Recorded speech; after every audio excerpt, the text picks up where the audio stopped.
These next 4 videos are going to be the most personal part of this month-long daily vlog challenge because I am going to give an actual story time of 4 pretty major parts of my spiritual journey, my awakening process. And I'm very nervous. I'm going to have to keep them concise, still within the approximately 10-minute run time, just to keep consistency. I'm sure that there's going to be facets of these stories, details that I leave out or don't express to the most true extent that I can. And another important thing to keep in mind while listening is that this is my best interpretation of what happened at this point. So, there might be yet to come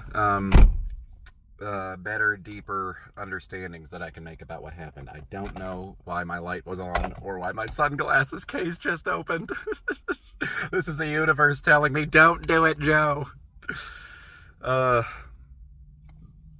the first story is basically my first non-dual awakening that I had. Also, keep in mind, I'm not going to give a ton of context about the work that I was doing up until these points because I gotta save time. Basically, last year, I think it was right around May, maybe late April, I was just sitting there meditating. I don't even remember what thought process led up to this. But I just suddenly realized this one particular thought that I was thinking about myself. Hey, that's just a thought about myself. It really became clear that there was a difference in what I was thinking about myself and what I actually was.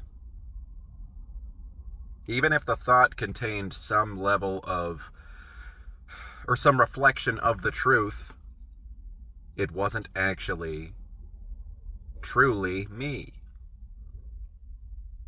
And my response to that was to try to think a more accurate thought about myself. And so I'm being very vague. Again, this is incredibly hard to relay, but basically I jumped from a thought about myself to a different thought about myself. No, this is the right way of thinking about it. And I was very much within a spiritual paradigm of what I had read. So no. Change the thought to this way, which is a more spiritually accurate way of thinking about yourself. But then even after I jumped to that, I was like, that's still just a thought. That's still just a concept. That's a descriptor. It is not the real thing. It is not the real foundation of what I am. And I just kept doing that for a while, of jumping from this thought to this thought to this thought to this thought to this thought to this thought, and realizing that all of them failed to actually be me. The most fundamental descriptors about myself, of being human. And then, whatever ways that I would normally describe myself, of, being relatively tall, awkward, funny, talented, XYZ other thing that I could throw in there. I realized it was all just a concept. And then there was a point when I really started feeling into my physical body. This is all in the same meditation, mind you.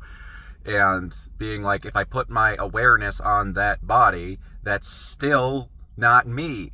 Because the awareness is coming from somewhere to even be able to put its attention on this body in the first place. The big conclusion from all of this was that there wasn't a me that I could find.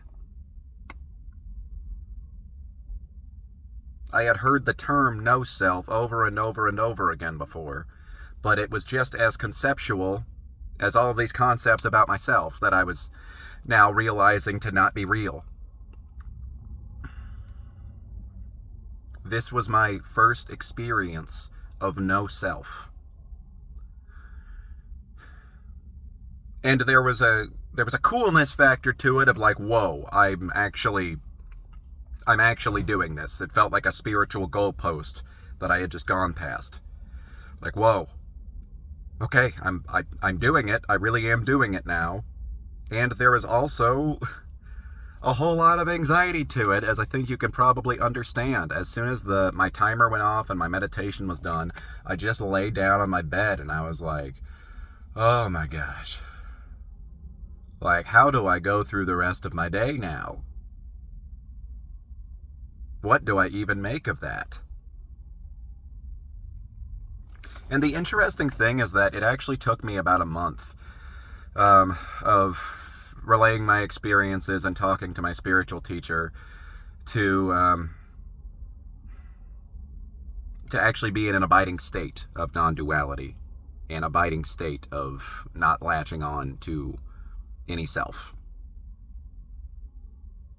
And he told me that that's actually very common for people to sort of oscillate, have an awakening experience, but kind of hover in between strong sense of self, no self, between these two areas, just because, you're just not always ready for it. And I think that a lot of my awakenings are indicative of one aspect of me, which is that I'm a little bit of a cautious dip my toe in the water, then slowly dip my foot in the water, then maybe get to a knee. I am often not a plunge right into it kind of person. And the actual point when I got to a state of abiding no self, I can't even really name. It's it was a quiet little slip out the door, proverbially.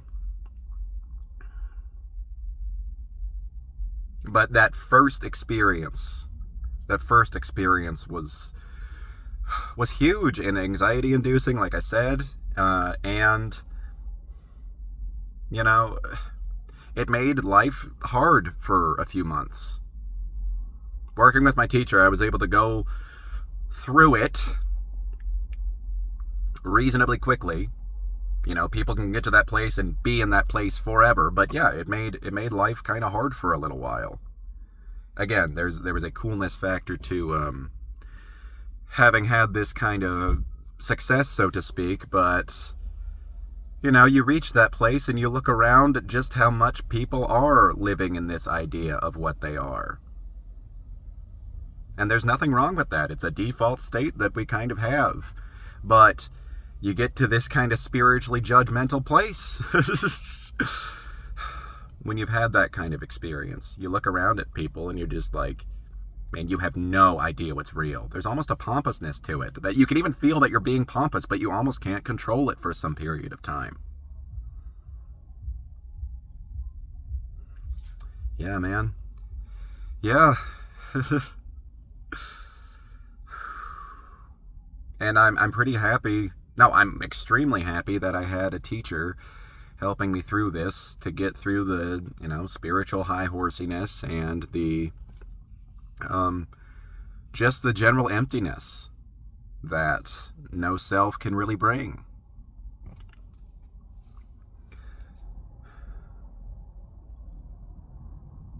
Yeah, I can't imagine that being the end state for the rest of my life, because that was really, really hard.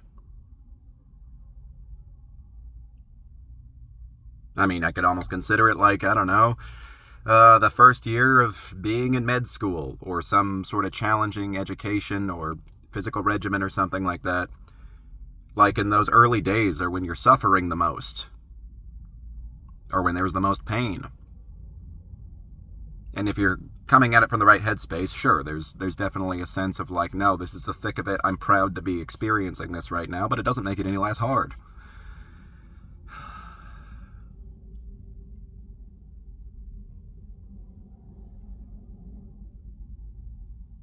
Yeah, but in hindsight, it's beautiful. It's beautiful to think about that exact moment, and that I know exactly where I was and what I was doing during my first experience of that.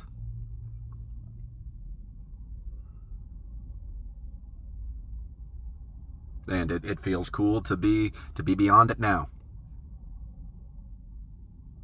Feels cool to have made the other awakenings that I have since then. which you'll have to stay tuned to hear about.